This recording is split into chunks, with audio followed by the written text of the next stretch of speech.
All right, here's your ordered data. Your median is 2.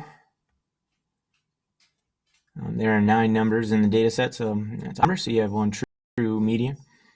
Then you're going to have to find the middle of these 4 numbers. Remember, this 2 is kind of like the dividing point between the top and the bottom. So the middle of these 4 numbers is right in between these two ones. So your Q1 or your lower quartile is 1.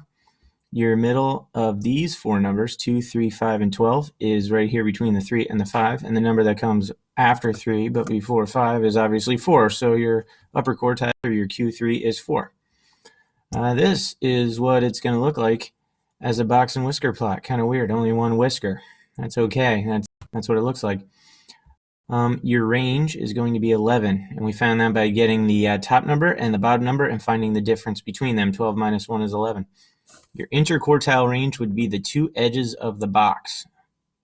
Subtract them, find the difference.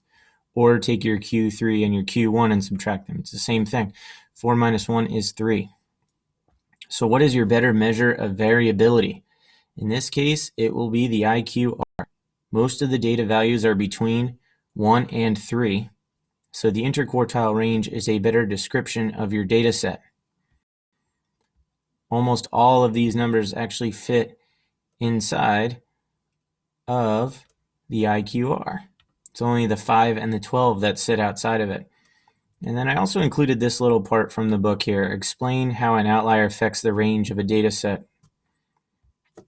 Well, it says down there, an outlier makes the range greater than it would be without outlier. So this is an outlier, 12.